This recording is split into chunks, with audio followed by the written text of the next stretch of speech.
Ang Pilipinas ngayon. Narito na ang pinakamainit na mga balita na nakalap sa bawat sulok ng bansa. Ihahatid sa bawat Pilipino saan man kayo sa mundo. Ang Pilipinas ngayon. Pakinggan ang bawat kaganapan sa bawat lalawigan. Ito ang Pilipinas ngayon.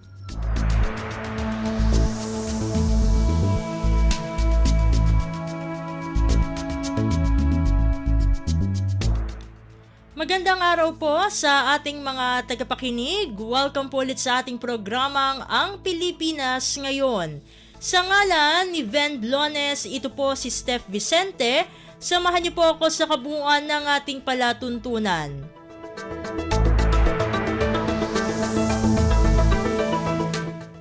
Tulad ng dati, mapakikinggan po ang ulat ng ating mga kapatid na himpilan sa probinsya, ang ating mga segmentong balitang negosyo at kalakalan, balitang sports, at balitang artista maging ang ilan sa mga pangunahing balita mula dito sa ating bansa. Yan po sa kabuuan ng ating palatuntunan, ang Pilipinas ngayon. Mga kaganapan sa Kamaynilaan at mga kalapit na lalawigan dito sa Ang Pilipinas Ngayon.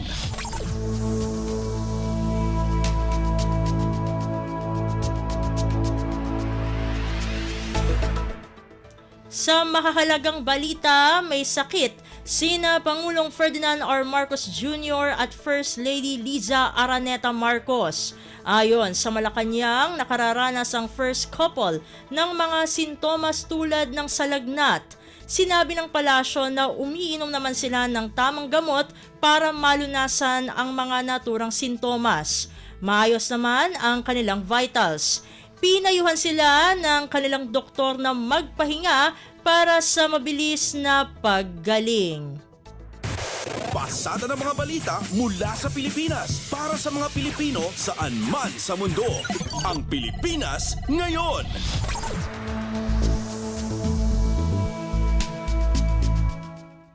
Sa iba pang mga ulat, hindi pinagsasabay ni Pangulong Ferdinand R. Marcos Jr. ang politika at ang ekonomiya bilang tugon sa geopolitical issues.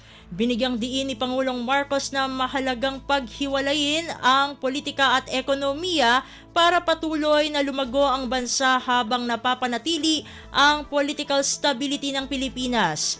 Ani Pangulong Marcos, dapat magandang may sinusunod na prinsipyo sa pagresolba ng mga problema. As long as we have a guiding principle, and that is to separate the two things as much as possible. It's not necessarily, it's not a binary solution, but it is something that we need to do if we are going to continue to grow the economy and yet maintain our political stability in the Philippines. Si Pangulong Ferdinand R. Marcos Jr. Kumpleto, detalyadong balitaan, di papahuli sa mahahalagang kaganapan. Kamustahin ang inang bayan, ang Pilipinas Ngayon.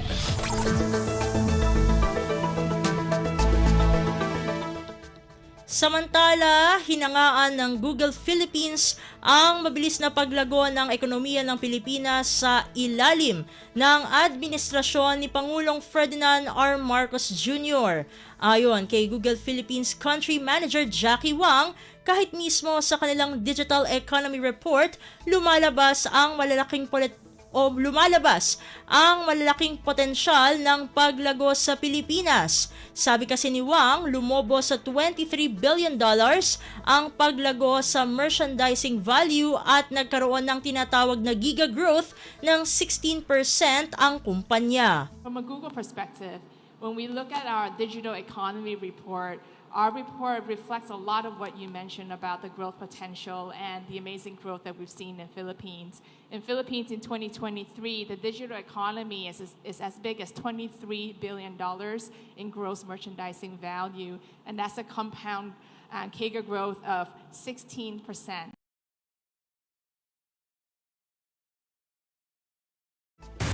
Pasada ng mga balita mula sa Pilipinas para sa mga Pilipino saan man sa mundo. Ang Pilipinas Ngayon.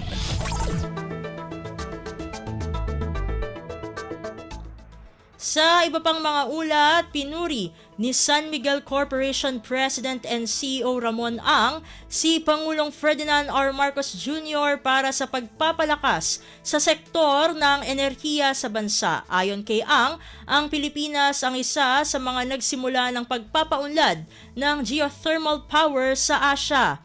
Bukod dito, ang unang solar power na nabuo sa bansa at ang nadiskubreng Malampaya Natural Gas Field. Sinabi ni Ang na maraming nangyari sa kasaysayan at nahinto ang mga ito. Kaya naman, nagpapasalamat siya kay Pangulong Marcos dahil nakakahabol na ang Pilipinas. So Philippines is very, very advanced during the 60s, 70s, and 80s. And the unfortunate event of military takeover stopped everything. And now we are trying to catch up thanks to our beloved President. Thank you po. Si San Miguel Corporation President and CEO Ramon Ang.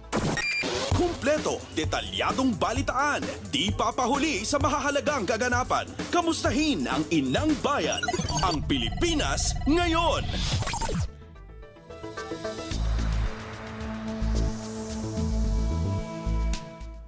Samantala, paggamit ng Mutual Defense Treaty, iniiwasan na maging hakbang ng pamahalaan hanggat maaari kaugnay ng tensyon sa South China Sea.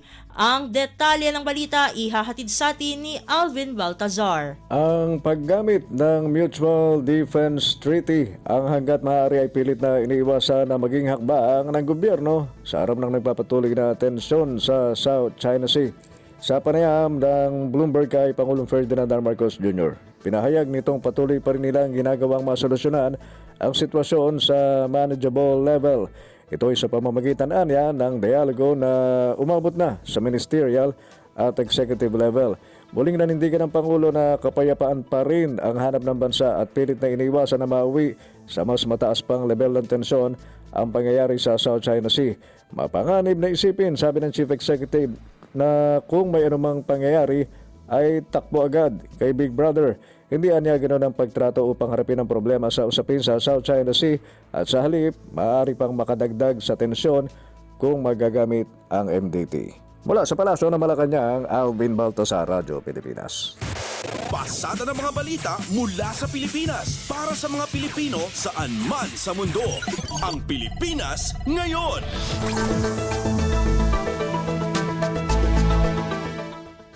Sa kaugnay na balita, naniniwala ang isang political analyst na kinokonsidera ni Pangulong Ferdinand R. Marcos Jr. ang China bilang isang major security challenge ng bansa. Reaksyon ito ni De La Salle International Studies Professor Renato De Castro sa mga naging mensahe ni Pangulong Ferdinand R. Marcos Jr. sa panayam sa kanya ng Bloomberg Television sa New York City. Sinabi ni De Castro na naiintindihan ng Pangulo na hindi basta makakaiwas ang Pilipinas sa China na isang malakas na bansa at kalapit ng Pilipinas.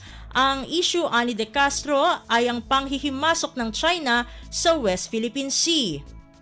We see China as a major security challenge. And of course, we're caught in a conundrum, no? Na una-una, malaki ang China, makapangyarihan ng China at kapitbahay natin. We cannot simply avoid the situation. At of course, ang talagang issue dito, nire-raise nga ni Presidente, yung pagpasok nila at pagsakop nila ng West Philippine Sea, South China Sea.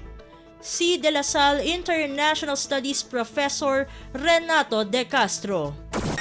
Kumpleto, detalyadong balitaan, di papahuli sa mahahalagang kaganapan. Kamustahin ang inang bayan, ang Pilipinas ngayon.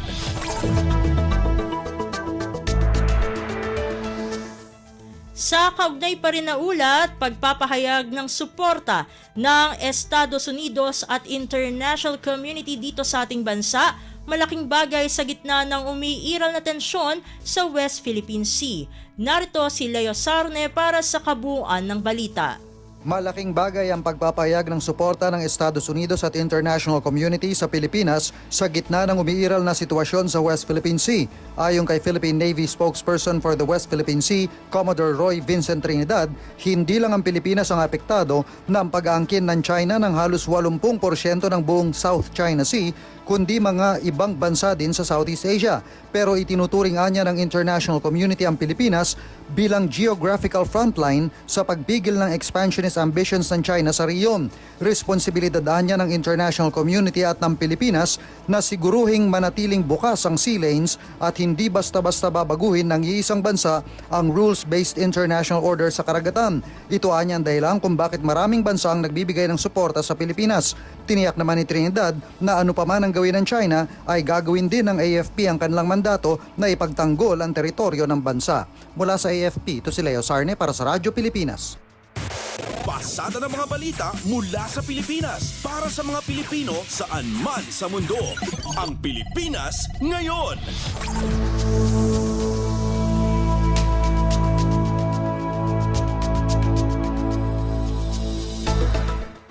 Samantala, naniniwala ang Department of Migrant Workers o DMW na nakalulusot o makalulusot pa rin ang repatriation sa mga Pilipinong nasa Haiti na nais makauwi sa bansa.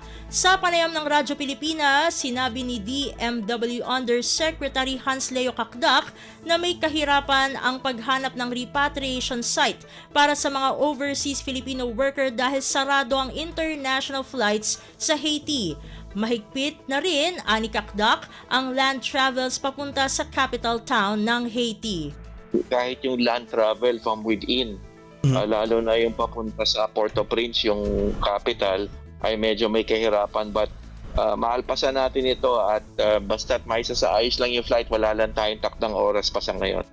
Sinabi naman ni Kakdak na sa 154 na mga OFW sa Haiti, walang nadamay na Pilipino sa nangyayaring tensyon. Gayunpaman ay mahigpit ang paggalaw at transportasyon. Talagang payo naman talaga natin na stay put where you are kasi yun nga, yung medyo may kaguluhan sa labas ng mga kanilang bahay, kaya stay put lang where you are, stay safe and indoors. Yan ang payo sa mga Pilipino doon. Yan ang tinig ni Department of Migrant Workers Undersecretary Hans Leo Kakdak. Kumpleto, detalyadong balitaan, di papahuli sa mahahalagang kaganapan. Kamustahin ang inang bayan, ang Pilipinas ngayon.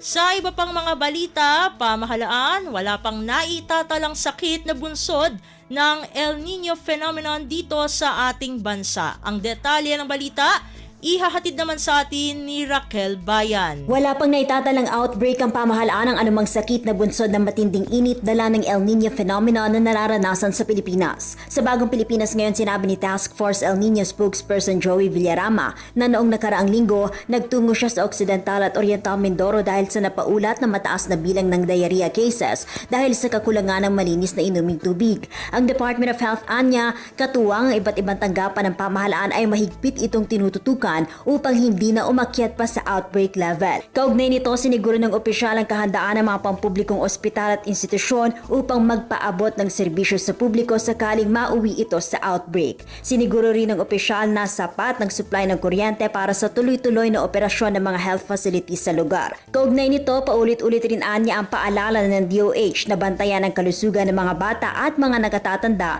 lalo't tumataas ang insidente ng heat stroke. Ongoing po, pagtingnan po natin ng social media pages ng Department of Health, pati po sa field ay nagpapakalat po ng impormasyon ang ating public health officers para po maging informed at manatiling bulat po ang ating mga kababayan in terms of yung mga issue na related sa kalusugan. Mula sa Malacanang, ito si Raquel Bayan para sa Radyo Pilipinas. Pasada ng mga balita mula sa Pilipinas para sa mga Pilipino saan man sa mundo. Ang Pilipinas ngayon.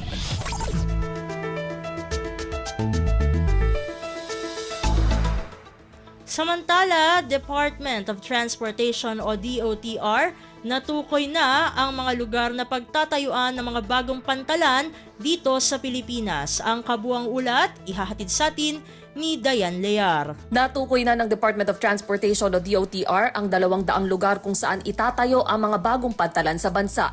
Layo nitong mapabuti ang inter-island connectivity at makalikha ng mga oportunidad sa mga komunidad na malapit sa baybayin. Sa sidelines ng Philippine Ports and Logistics 2024 Expo, sinabi ni Transportation Undersecretary Elmer Sarmiento na ang mga bagong pantalan ay bukod pa sa mga pantalan na itinatayo ng Philippine Ports Authority. Paliwanag ng opisyal na ang mga natukoy na pantalan ay mga maliliit na pantalan na tatawaging social tourism at farm-to-market ports at inaasahang magpapabuti sa connectivity at maisusulong ang paglago ng local economy sa malalayong mga lugar.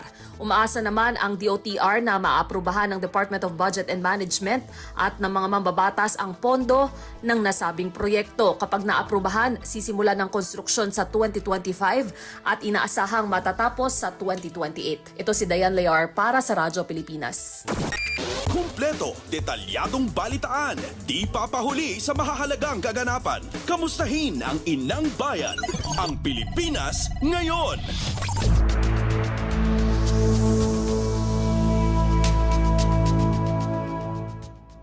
Sa iba pang mga balita, Agri-Party List na nawagan na sa Malacanang naman himasok sa problema sa National Food Authority o NFA. Ang detalye ng balita ihahatid sa atin ni Michael Rogas. Nanawagan si Agri-Party List Congressman Wilbert Lee kay Pangulong Ferdinand R. Marcos Jr. na manghimasok na sa kontrobersiyang kinakaharap ng National Food Authority. Sa kapihan sa Manila Bay News Forum, iginit ni Lee, food security ng bansa ang pinag-uusapan dito kung kaya dapat lang na makialam na ang Pangulo. Giitaman ni Department of Agriculture spokesperson ASEC Arnel de Mesa. Kumikilos naman si DA Secretary Francisco Chu Laurel Jr. at hindi pinababayaan ang issue. Sa kabila ay pinapataw ng suspensyon ng Ombudsman sa ilang opisyal at tauhan ng NFA. Sinabi ni De Mesa na nasa 169 na warehouse na aaktibo ngayon at patuloy ang operasyon. Nasa 79 na warehouse naman ang naipadlak matapos makasama sa sinuspinde ng mga supervisor rito. Pero 20 naman na sa kanila ang binawi na ang suspension. Apila naman ang abogado na maapektado empleyado ng NFA na sa Attorney Dido De Leon sa Ombudsman, isama sa investigasyon maging ang mga nakarang administrasyon. Ito si Michael Rogas para sa Radyo Pilipinas. Kumpleto, detalyadong balitaan, di papahuli sa mahahalagang kaganapan. Kamustahin ang inang bayan, ang Pilipinas ngayon. Samantala, mga tanong para sa plebisito dapat handa na sa Disyembre 15 para makasabay o maisabay sa 2025 elections. Ang kabuang ulat, ihahatid sa atin ni Nympha Asuncion. Sinabi ng Commission on Elections o COMELEC na dapat handa na sa December 15 ang mga tanong para sa plebisito sa charter change kung isasabay ito sa 2025 midterm elections. Sa naging pagdinig sa Senado, giniiti COMELEC Chairman George Garcia na ito ay para matiyak na maisasama sa pag-imprenta ng mga balota ang mga tanong para sa plebisito. Pinunto kasi ni Garcia na sa ikalawang linggo ng Enero sa susunod na taon na sila magsisimula na mag-imprenta ng mga balota. Hanggang 3 tanong anya na maaaring masagot ng yes or no ang maaaring ilagay sa balota. Pwede anya itong ilagay sa harap ng balota bago ang listahan ng mga kandidato sa pagka-senador. Sinabi rin ni Garcia na kung hindi naman makakaabot sa December 15 ang mga tanong para sa plebisito ay kakailanganin nilang muling mag-imprenta ng mga balota o hindi kaya ay mag-imprenta ng hiwalay na balota para sa plebisito. Ito si Nympha Asuncion para sa Radyo Pilipinas. Pasada ng mga balita mula sa Pilipinas para sa mga Pilipino saan man sa mundo. Ang Pilipinas ngayon.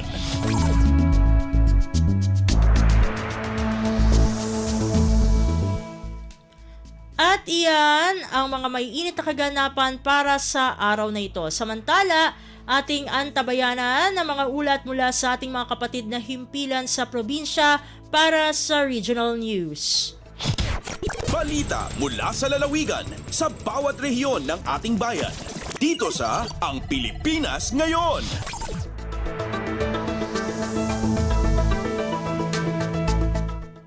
Narito na ang bugso ng ating mga regional news. Dumako muna tayo sa rehiyon ng Luzon. Delegasyon ng Philippine Experience Program sinalubong sa Paway, Ilocos Norte. Ang kabuang ulat ihahatid sa atin ni Jude Pitpitan mula sa Lawag.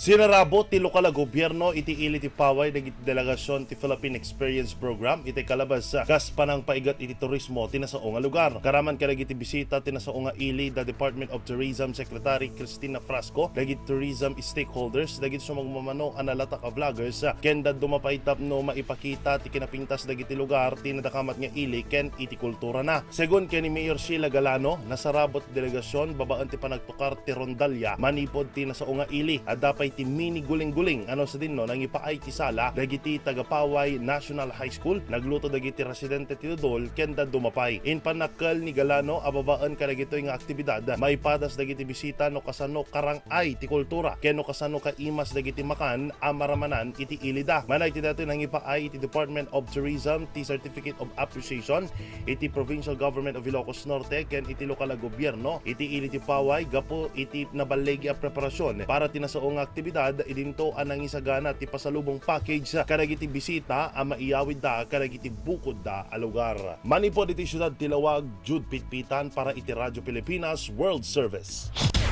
Balita mula sa lalawigan sa bawat rehiyon ng ating bayan. Dito sa Ang Pilipinas Ngayon.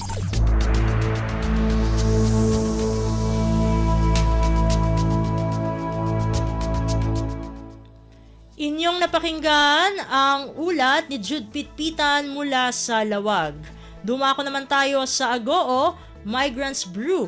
Para sa mga OFW at kanilang pamilya, binuksan ng OWA Region 1. Ang detalye ng balita ihahatid sa atin ni Glenda Sarak. Inlukat ti Overseas Workers Welfare Administration in OWA Region 1 ti Migrants Brew ang mga idasar iti traditional Iloco coffee beans ken pastries karigi ti Overseas Philippine Workers when OFWs ken ti pamilyada. Baba ni traytoy kat may parangarang ti panangapresyar ti OWA Region 1 karigi ti modern day heroes ken sakripisyo nga ipapaida para iti pamilyada ken iti pagilian. Sigon iti OWA Region 1, tarigagay pa iti programa ang masaportaran dagiti manalon iti kape ken dagiti negosyo dito Region 1. Pasat pay dayto iti panagyaman ti OWA kada iti OFWs manipod Region 1 ngapan mangmanggad iti nagduduma pagilyan tapno adda ti pang saportada iti pamilyada. Kabayatan na tapno nagtultuloy ang matulungan ti pamilya dagiti OFWs iti Region 1. Naipayan iti scholarship ti 20 nga anak ti OFWs iti Region iti sidong ti Education and Livelihood Assistance Program no ELAP ti OWA.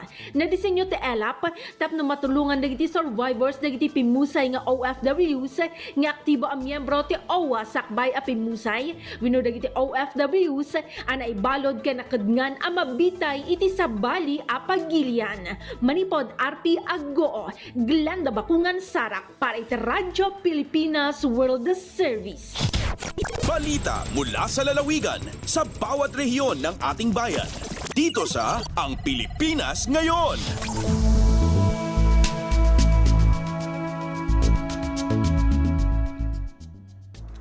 Inyong napakinggan ang ulat ni Glenda Sarak mula sa Agoo.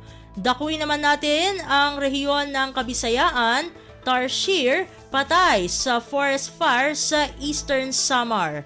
Ang detalye ng balita ihahatid sa atin ni Daisy Belizar mula sa Borongan. Usa nga maga o Tarsier nga gintutuuhan na dangdang o di nga na suffocate na itabo nga forest fire sa Salcedo, Eastern Samar na naglabay nga weekend ang nahikitaan nga patayin usa nga parag-uma kakulupan aga. Ini nakadahaya payag-payag kakaumhanan barangay Abihaw nga usahat ton mga naalakbatan han sunog. Sumalakan Mr. Oliver Ayungan, environmentalist, ginkontakyan parag-uma kakulupan aga og ininiya ginkuha. Iniintis kignangan may ulod na nga dayon niya nga igin turnover ang Municipal Environment and Natural Resources Office. Sigo naman kan Mr. Danilo Duran han Menro Salcedo nga nagkumpirmar nga ini nga igin turnover nga wildlife in Mago talaga ini in nakapreserve na haira opisina.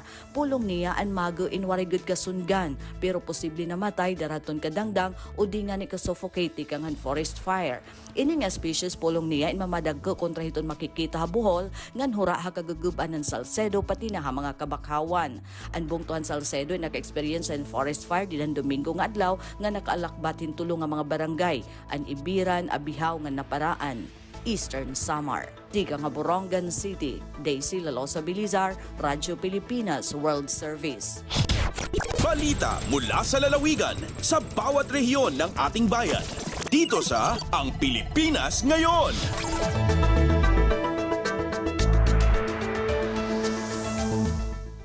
Inyong napakinggan ang ulat ni Daisy Belizar mula sa Borongan. Pumunta naman tayo sa Sogod.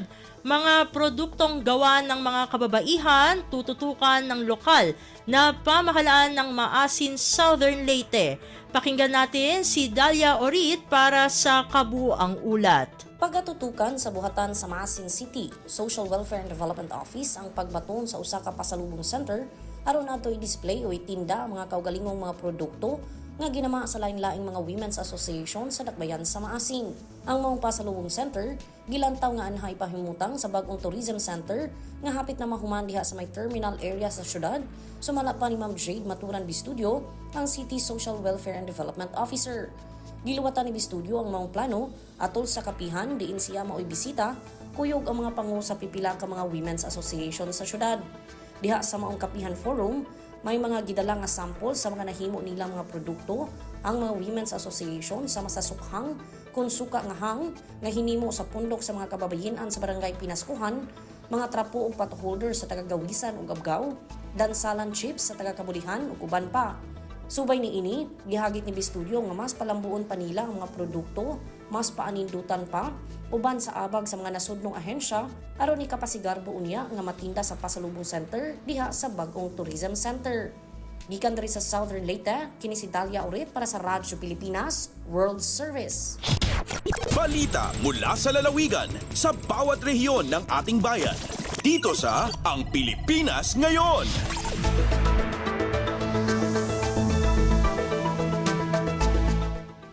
Inyong napakinggan ang ulat ni Dalia Orit mula sa Sogod.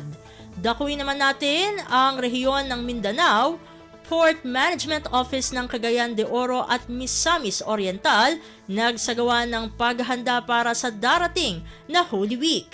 Ang detalye ng balita, ihahatid sa atin ni Romy Kapinpuyan mula sa Cagayan de Oro. Gipahigayon karon sa Port Management Office sa Cagayan de Oro, Misamis Oriental ang mga pagpangandam aron masiguro ang smooth operation sa mabot nga Semana Santa. Apil silang gihimo mga pagpanglimpyo sa mga pasilidad ingon man ang pest management coordination meetings uban sa mga stakeholders ug ang pagpatuman sa mga regulasyon sa restricted items. But masiguro sa PMO nga sa di pamudag sa mga pasahero nga manguli sa tagsa-tagsa nini ka mga probinsya, andam na ang mga terminal, waiting area, restrooms, guwan pang public spaces nga nakatuman sa cleanliness ug hygiene standards. Samtang kalabot sa pest management activities, ila kining gibuhat aron nga dili makabalda sa operations o makatag og inconvenience sa mga pasahero. Ilang kuban kini sa regular inspections, pest control measures ug proper waste management practices. Samtang gipahigayon usab ang port inspection sa clustered port sa Binoni, Balbagon ug Ginsiliban sa lalawigan sa Camiguin aron nga ma-identify ug masulbad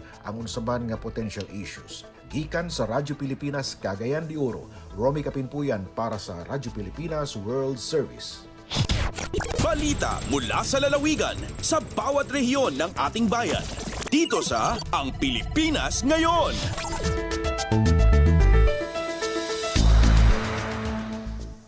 Inyong napakinggan ang ulat ni Romy Kapinpuyan mula sa Cagayan de Oro. Pumunta naman tayo sa Zamboanga. Hepe ng PIDEA sa Kanlurang Mindanao dumulog sa tanggapan ng Executive Judge at sa Chief Prosecutor sa Zamboanga City. Narito ang detalye ng balita mula kay Leslie Cubol. Gipangunayan ni Marahani Gaudani Tusok, Regional Director sa Philippine Drug Enforcement Agency Region 9 o PDEA 9, ang pagduaw sa buhatan sa Executive Judge o sa Chief Prosecutor sa dakbayan sa Zamboanga. Kinaron tukiyon o gikapadangat sa mga buhatan ang gihambing suliran sa Operating o Legal Prosecution Unit sa PDEA diha sa paglakag o pagtaral sa mga taong naggamit o nagpayot sa illegal nga droga. Maigituki ni RD Gaudani Tusok ngadto kang Honorable Peter Isma, Executive Judge sa Zamboanga City o kang Attorney Annie Marie Ledesma OIC City Prosecutor sa Zamboanga City ang haguka og langan nga paglitigar sa mga hukmanan sa mga kasong naglabigit sa illegal nga droga. Gitataw nini ang mandato og dakong tingwa sa PDEA nga masumpo ang pagkaylap sa ginadiling nga droga o masilutan ang mga taong nahilambigit o nagpayuhot nini. Maihangyo ni Gaudani Tosok nga tabangan ang PDEA sa pagsumpo sa illegal nga droga inay nga pangitaan og bikil ang ilang operating o prosecution units diha sa pagpasaka kaso batok sa mga taong nalambigit o nagpayuhot sa illegal nga droga. Gikan diri sa Radyo Pilipinas Zamboanga, kini Celeste Cubol para sa Radyo Pilipinas World Service. Balita mula sa lalawigan sa bawat rehiyon ng ating bayan. Dito sa Ang Pilipinas Ngayon.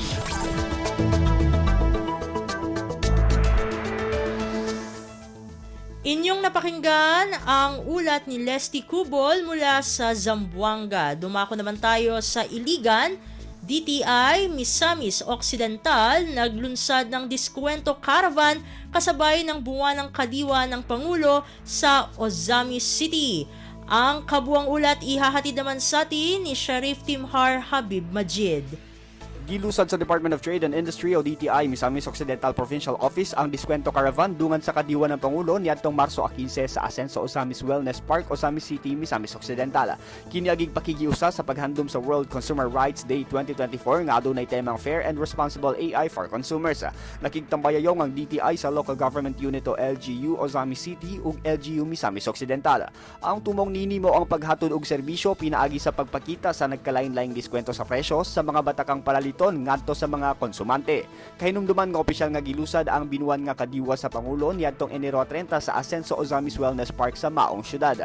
Samtang magpadayon kining kadiwa nga Pangulo matag petsa 15 ug 30 sa matag buwan diini pasundayag ang nagkadaiyang produkto sa agrikultura sama sa bugas, utanon, prutas, processed foods ug uban pa sa mas barato nga presyo. Gikan sa Radyo Pilipinas Siligan kini Sheriff Timhar alang sa Radyo Pilipinas World Service. Balita mula sa lalawigan sa bawat rehiyon ng ating bayan. Dito sa Ang Pilipinas Ngayon.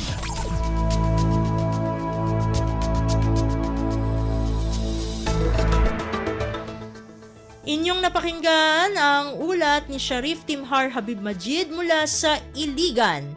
Dito na nagtatapos ang ating segmentong Regional News. Narito naman ang ating segmentong Balitang Negosyo at kalakalan na ihahatid naman sa atin ang ating kasamang si Bea Gaza. Lagay ng ekonomiya, kalakalan, negosyo at iba pa. Atin ang alamin dito sa Ang Pilipinas Ngayon. Magandang araw, narito ang Balitang Negosyo at Kalakalan. Nanawagan ang Legislative Executive Development Advisory Council o LEDAC na ipasa na ang Academic Recovery and Accessible Learning o ARAL Program Act Hunyo ngayong taon. Sa isang pahayag sinabi ng National Economic and Development Authority o NEDA na kasama ang panukalang batas na ito sa 20 prioridad na mga panukala sa listahan ng LEDAC na ipapasa sa Hunyo. Anya, makatutulong ito upang makarekubre ang kalugian sa aralin ng mga mag-aaral noong pandemya at maiangat ang kalidad ng edukasyon sa bansa. Inihain ni Senador Sherwin Gatchalian, layunin ng ARAL Program Bill na magtatag ng National Learning Intervention Program. Magsisilbi ang LEDAC bilang consultative at advisory body kay Pangulong Ferdinand R. Marcos Jr. para sa mga usapin ng programa at polisiya upang makamit ng bansa ang socio-economic goals nito. Kasama sa Philippine Development Report 2023 ang pagpapabuti ng access sa kalidad ng edukasyon. Ayon kay NEDA Secretary Arsenio Balisacan, kailangang agarang maipatupad ang mga interbensyon upang makalahok na at mapakinabangan ng mga mag-aaral ang inaasahang socio-economic transformation. Lagay ng ekonomiya, kalakalan, negosyo at iba pa. Atin ang alamin dito sa Ang Pilipinas Ngayon. Makatutulong ang pagkakapasa bilang batas ng Philippine Salt Industry Development Act sa pagbabalik sigla ng pamumuhunan at interes sa pagsasaka at produksyon ng asin ng mga mamumuhunang Pinoy at mga dayuhan ayon sa Philippine Chamber of Commerce and Industry o PCCI. Posible itong magbigay daan sa pagiging mas globally competitive ng salt industry. Sa isang pahayag, pinuri ng PCCI ang pagsasabatas sa Republic Act No. 11985 na nilagdaan ni Pangulong Ferdinand Marcos Jr. nitong Marso 11. Sinabi ng PCCI, bubuhayin ng polisiya ang lokal na produksyon ng asin dahil 70% ng pangangailangan ng bansa sa asin ay inaangkat. Ayon kay PCCI President Enunina Manjo, kinakailangan ang kolektibong aksyon upang tugunan ang puwang sa sektor ng pag-aasin, partikular sa limitasyon ng Asin Law o an Act for Salt Iodization nationwide at sa pagbubukas ng mga oportunidad sa rural salt-making communities. Patatanda ang una nang nagpahayag ng pagsuporta ang Chamber sa naturang batas noon pang 2022 sa pamamagitan ng joint letter sa Kongreso kasama ang Exporters Federation of the Philippines o PhilExport at Employers Confederation of the Philippines o ECO. Nakasaad sa statement of support na potensyal na makalikha ang lokal na industriya ng pag-aasin ng 100,000 trabaho o green jobs para sa mga Pinoy sa rural areas at makakatipid mula sa pag-aangkat ng mahigit 500,000 metriko tonelada ng asin kada taon. Lagay ng ekonomiya, kalakalan, negosyo at iba pa. Atin ang alamin dito sa Ang Pilipinas Ngayon.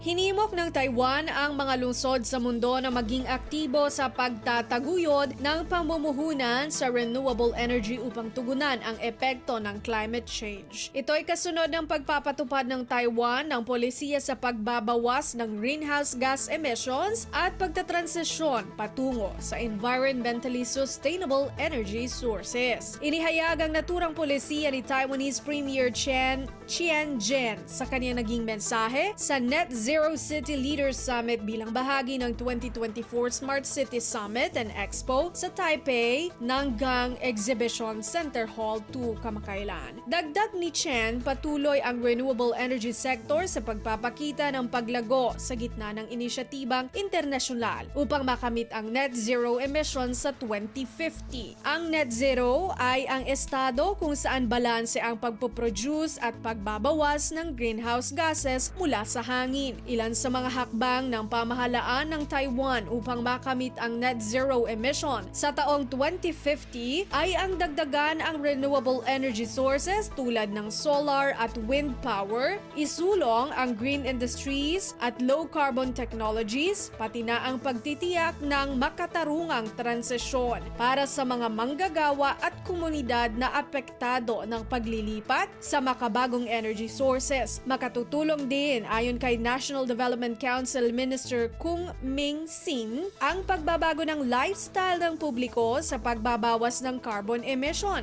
Ilan sa mga lifestyle change na isinusulong ng pamahalaan ng Taiwan sa mga mamamayan nito ang paggamit ng public transportation, cycling, walking at carpooling upang mabawasan ang pagdepende sa pribadong mga sasakyan, pag-aalok ng mga insentibo para sa energy efficient appliances sa mga kabahayan at mabubuting gawain sa pagtatapon ng basura o waste management tulad ng composting at recycling.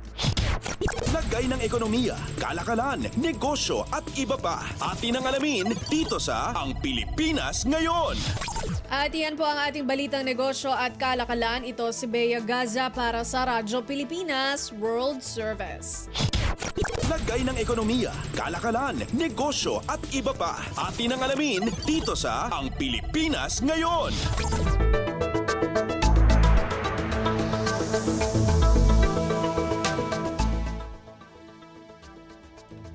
Maraming salamat, Bea, para sa ating segmentong Balitang Negosyo at Kalakalan. Narito naman ang ating segmentong Balitang Sports na ihahatid sa atin ng ating kasamang si Leo Magpayo. Updates at pinakahuling mga usapin sa mundo ng palakasan. Atin ang pakinggan dito sa Ang Pilipinas Ngayon. Magandang araw, narito na po ang Sports Balita. Pagkatapos i-host ang magagaling na men's basketball players sa buong mundo nitong 2023, ang pinakamauhusay na men's volleyball naman ang pupunta sa Pilipinas.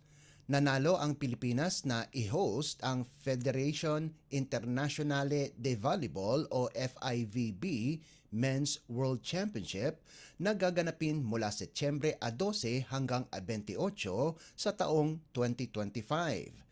Pinangunahan ni Senadora Pia Cayetano at Philippine National Volleyball Federation o PNVF President Ramon Suzara ang delegasyon ng Pilipinas sa isang opisyal na seremonya na ginanap sa FIVB General Headquarters sa Lausanne, Switzerland. Dineklara mismo ni FIVB President Dr. Ari Graca na ang kaisa-isang nanalo bilang host ng World Championship ay ang Pilipinas. Ibig sabihin, lahat ng 32 magagaling na men's team mula sa iba't ibang bansa ay maglalaro sa Pilipinas sa 2025.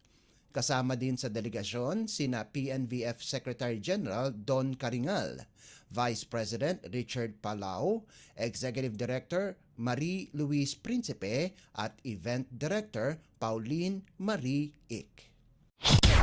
Updates at pinakahuling mga usapin sa mundo ng palakasan. Atin ang pakinggan dito sa Ang Pilipinas Ngayon. Winalis ng National University ang University of the Philippines 25-21, 30-32, 25-17 at 25-19 sa pagpapatuloy ng UAAP Season 86 Women's Volleyball Tournament na ginanap sa Smart Araneta Coliseum sa Quezon City. Halimaw ang performance ni Vange Alinsug kung saan nakalikom ito ng 24 na puntos galing sa 20 attacks, 3 service aces at 1 block kasama pa ang 12 excellent receptions, habang ang dating most valuable player na si Belia Belen ay nag-ambag ng 21 puntos mula sa 18 attacks at 3 service aces kasama pa ang 14 na excellent receptions.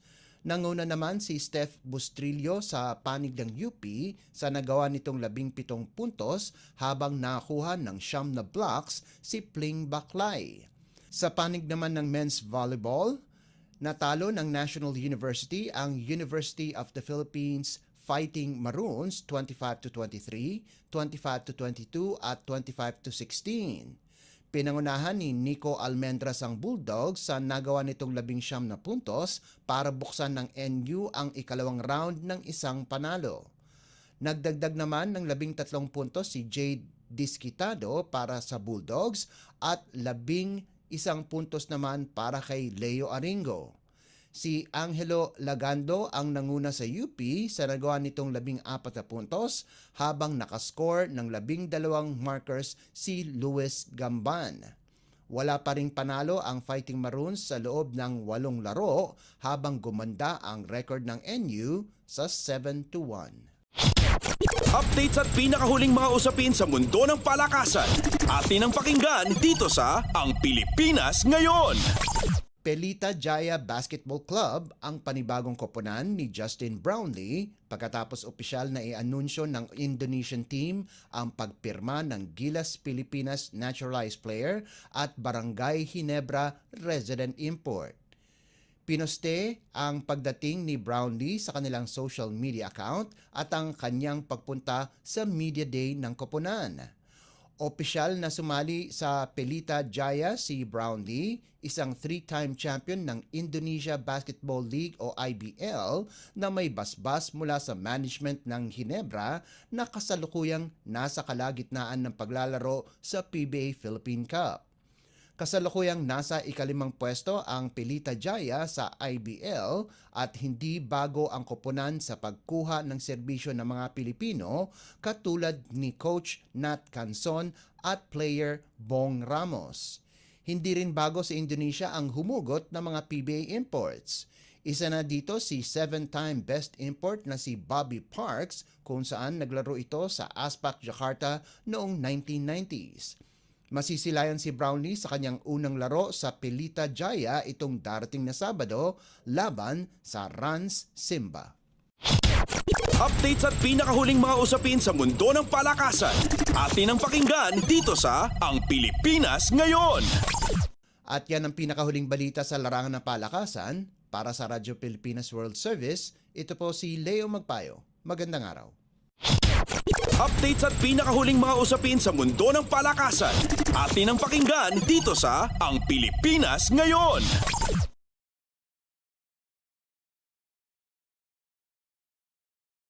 Maraming salamat Leo para sa ating segmentong Balitang Sports. Samantala, narito na ang mga latest chika sa ating segmentong Balitang Artista kasama ang nag-iisang si Mama JT. Ang latest, ang hottest sa showbiz and entertainment. Heto na sa Ang Pilipinas Ngayon. Halo! Magandang araw sa ating mga chismoso at chismosang nag-aabang ng ating balitang artista. Nandito na si Mama JT para maghatid ng mga trending na balita sa mundo ng showbiz. Ito na ang ratsyada ng mga chika. Kapamilya meets kapuso dahil opisyal nang mapapanood ang It's Showtime ng ABS-CBN Studio sa main channel ng GMA Network simula Abril 6. And mainit ang ginawang pagtanggap ng mga kapuso executive at mga staff ng GMA Network sa It's Showtime family at mga big bosses ng ABS-CBN matapos ang naganap na motorcade nito lamang March 20. Nagsimula ang motorcade mula sa ABS-CBN compound at binagtas ang ilang kalye sa Quezon City hanggang sa makarating sa building ng GMA Network Center. Ibinandera ng GMA Network at ABS-CBN Corporation ang kanilang makasaysayang kolaborasyon sa pagpapalabas ng It's Showtime sa Kapuso Network mula Lunes hanggang Sabado alas 12 ng tanghali simula Abril 6. Sabi sa joint statement ng dalawang media network, quote-unquote, ang unprecedented move na ito ay patunay sa layunin ng GMA at ABS-CBN na patuloy na magbigay ng mga magagandang programa at maglingkod sa bawat Pilipino. Malugod na pagtanggap ang ipinabot ng GMA Network sa It's Showtime at itinuturing ito bilang welcome addition sa patuloy na dumaraming programa nito para sa kapuso viewers sa loob at labas ng bansa. Sabi pa, taus-pusong nagpapasalamat ang ABS-CBN at It's Showtime sa GMA Network sa pagbubukas nito ng pinto at pagbibigay ng bagong plataforma para makapaghatid ng entertainment at saya sa mas maraming manonood sa buong bansa. At dumalo ang mga opisyal ng GMA at ABS-CBN kasama ang mga main host ng It's Showtime na sina Vice Ganda, Ann Curtis, Bong Navarro, Jong Hilario, Kim Chu, Ogie Alcacid, Karil, Ami Perez, Teddy Corpus at Jugs Hugueta. Kasama din si Darren, si Ryan Bang, si Ayon Perez, Jackie Gonzaga, MC Lassie at si Ian Dominguez sa contract signing ceremony na ginanap sa GMA Network Studios.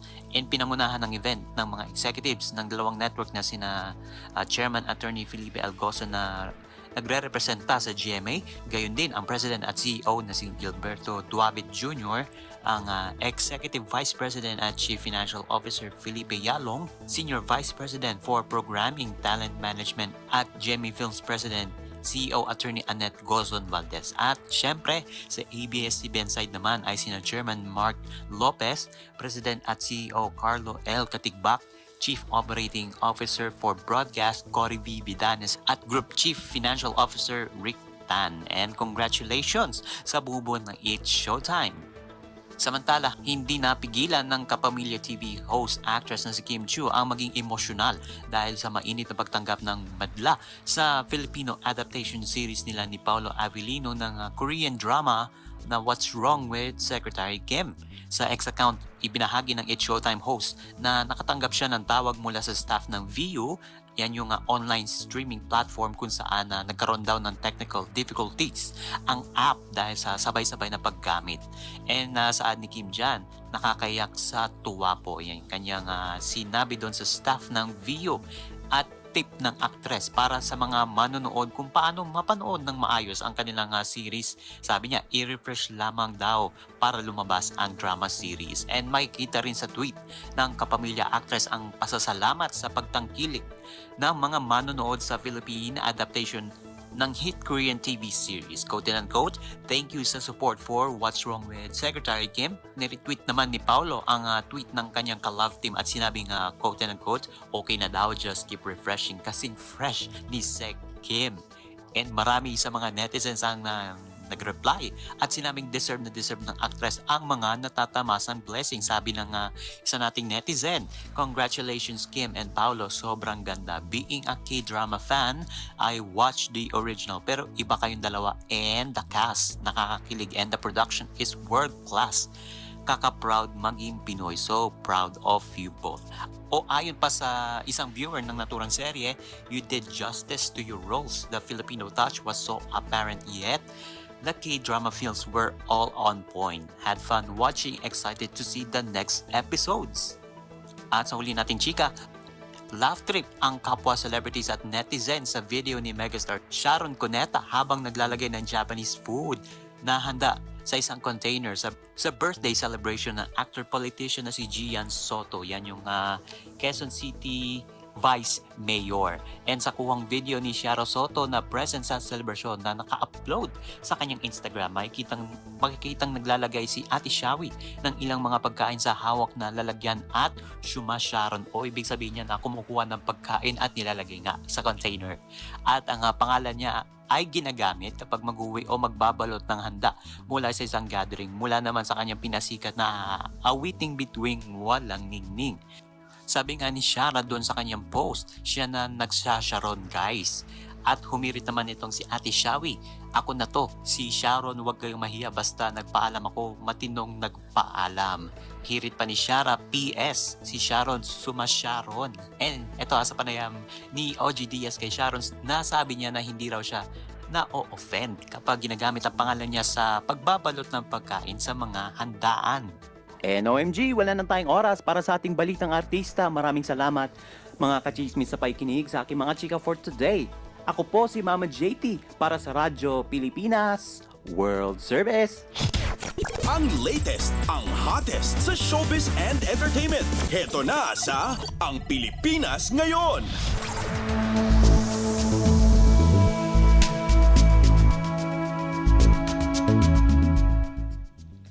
At yan po ang kabuuan ng ating programa para sa araw na ito. Samantala, magpapasalamat muna tayo sa ating mga nakasama sa ating transmitter site sa Tinang. Sa studio, kasama natin sila Milo Jonella, Susan Alson, at Anthony Pimentel. Salamat din sa mga naghatid ng mga ulat mula sa Kamaynilaan at mga probinsya, pati na rin ang naghatid sa atin ng segmentong Balitang Negosyo at Kalakalan na si Bea Gaza, ng segmentong Balitang Sports na si Leo Magpayo at ng segmentong Balitang Artista na si Mama JT. At syempre, maraming salamat sa ating station manager na si Mr. Ray Sampang. Maraming salamat po hanggang sa susunod na edisyon ng ating palatuntunan. Huwag kalimutang mag-like, mag-follow at mag-subscribe na sa mga social media account ng Radyo Pilipinas World Service upang maging laging updated sa mga mahalagang balita. Sa ngalan ni Ven Blones, ito po si Steph Vicente. Mabuhay po tayong mga Pilipino. At yan ang Pilipinas Ngayon. Muling samahan si Ven Blones sa parehong oras at alamin ang pinakahuling mga kaganapan at balita saan man kayo naroon. Ang Pilipinas Ngayon!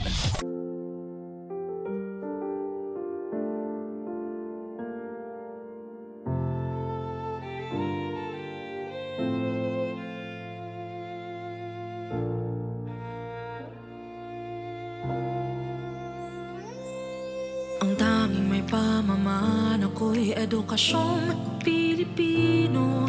Tinuturong galing at talino para maabot ang pangarap mo. Ang tanging handog ko sa'yo'y edukasyong Pilipino. Diskarteng mula sa puso, mamamangha ang mundo. Matatag na mga guro, matatag sa mga pagsubok, matatag na mga mag-aaral, matatag na talino'y umiiral. Hinaharap ang hirap, walang takot sumugod, humahanap ng solusyon, ipaglaban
matapat